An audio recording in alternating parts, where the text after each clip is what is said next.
Hello friends, मेरा नाम है नीलू वर्मा। स्वागत है आप सभी का एक बार फिर से आपके अपने यूट्यूब चैनल एमजेटी एजुकेशन में।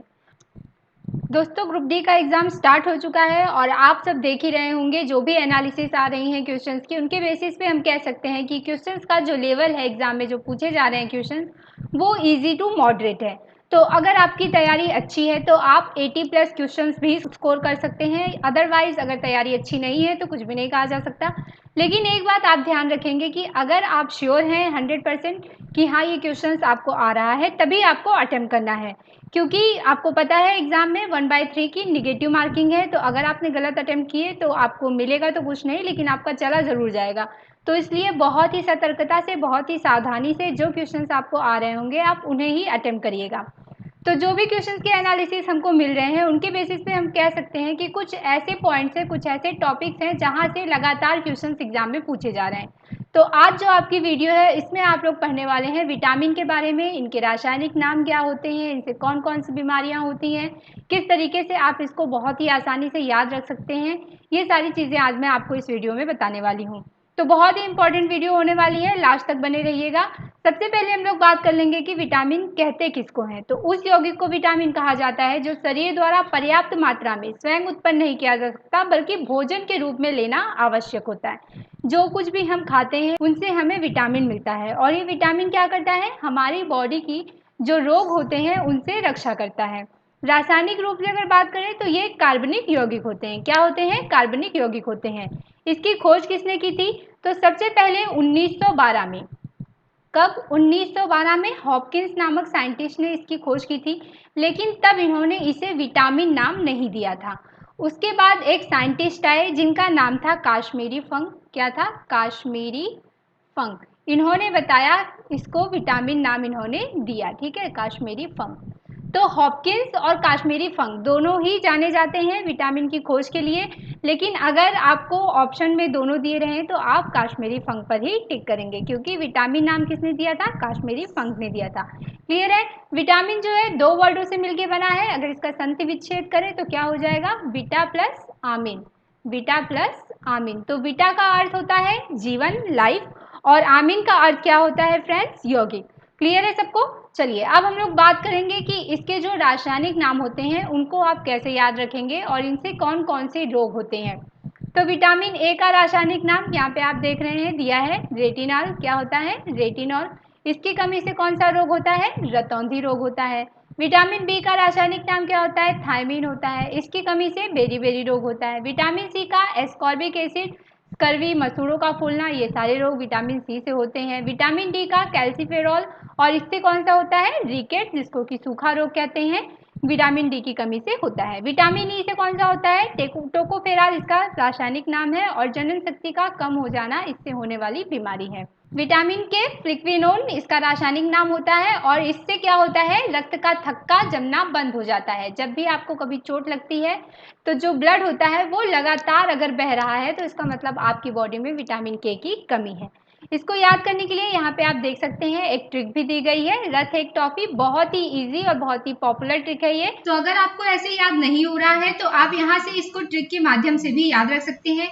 जैसे यहाँ पे दिया है vitamin A, B, C, D, E और के, 6 विटामिन है, और यहाँ पे आपको ट्रिक क्या दी है? रथ एक टॉफी। तो आप देखेंगे विटामिन ए का नाम क्या है? रेटिनॉल। किससे आता है? र से आता है। विटामिन बी का थायमीन, थ से आता है। विटामिन सी का एस्कॉर्बिक एसिड, ए से।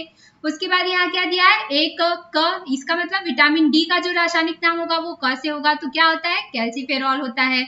टॉफी, विटामिन ई का रासायनिक नाम टा से, यानी कि टोकोफेरॉल, और विटामिन के का हो जाएगा फ्लिक्विनोल। क्लियर है इतना सबको? रोग भी यहाँ से आप बड़े ही आराम से याद कर सकते हैं। चलिए अब हम लोग बात करेंगे विटामिन बी के रासायनिक नाम। बहुत से स्टूडेंट्स को इसमें बहुत ज्यादा प्रॉब्लम होती है, तो मैंने यहाँ पे एक ट्रिक भी बना ली है। अगर आपको ज्यादा दिक्कत हो रही है तो आप इस ट्रिक के माध्यम से भी इसको याद रख सकते हैं। थोड़ा सा आपको ध्यान देना होगा इस ट्रिक पे।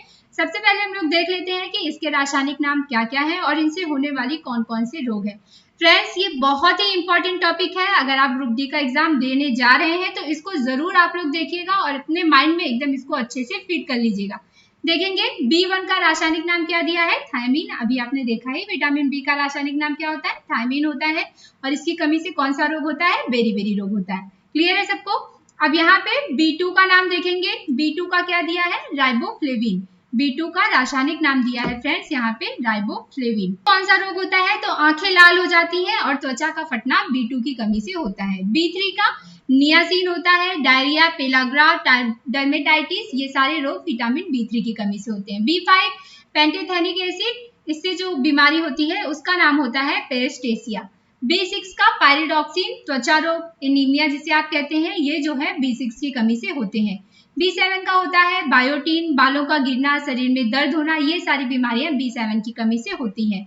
विटामिन B9 को फोलिक एसिड कहा जाता है, इससे जो बीमारी होती है जैसे कि गर्भावस्था में जन्म दोष, न्यूरल ट्यूब डिफेक्ट, ये सारी बीमारियां B9 की कमी से होती हैं। और B12 जो होता है इसको कोबालामिन कहा जाता है, एनीमिया, पांडु रोग, ट्रोफिटिक गैस्ट्रिस, ये सारी बीमारियां B12 की कमी से होती हैं। देखिए यहाँ पे कोबालामिन दिया है, कहीं कहीं पर साइबो कोबालामिन भी दिया रहता है, तो उसमें कोई भी दिक्कत नहीं है। अब अगर ट्रिक की बात करें तो आप इसको याद रख सकते हैं, था राजा का नियासिन जो पैंट पहनकर बायोटीन फोलिक को मार गिराता था। ठीक है, तो देखिए था राजा का, जा का यहाँ पे साइलेंट हो जाएगा, था से आपका थायमीन, रा से हो जाएगा राइबोफ्लेविन, नियासिन पूरा पूरा ले लिया गया है। उसके बाद यहाँ देखेंगे पैंट से हो जाएगा पेंटोथेनिक एसिड। उसके बाद पहनकर में प ले लेंगे आप, हनकर जो है वो साइलेंट हो जाएगा, पायरिडॉक्सिन हो जाएगा। बायोटीन पूरा पूरा लिया गया है तो B7 का होता है बायोटीन। फोलिक भी पूरा पूरा लिया गया है, फोलिक एसिड B9 का होता है। उसके बाद को मार गिराता था, इसमें आपका साइलेंट हो जाएगा और को से हो जाएगा कोबालामिन। तो बहुत ही आसान ट्रिक है, बस थोड़ा सा आपको इस पे ध्यान देना होगा, तो आप आराम से इसको तैयार कर सकते हैं। चलिए आगे बढ़ेंगे हम लोग और अब देखेंगे विटामिन के जो खोज करता थे, कौन से विटामिन की खोज किस वैज्ञानिक ने की थी। तो अभी तक तो इससे क्वेश्चंस नहीं मिले हैं हालांकि एग्जाम में देखने को, लेकिन मे भी पॉसिबिलिटी है। तो आपको क्या करना है, अपनी तैयारी को पूरी अच्छी तरीके से करके जाना है। विटामिन की खोज मैंने अभी अभी आपको बताई, फंक नामक साइंटिस्ट ने की थी, है ना, काश्मीरी फंक नामक साइंटिस्ट ने। कब की थी, तो आप बता सकते हैं 1912 ईस्वी में की थी।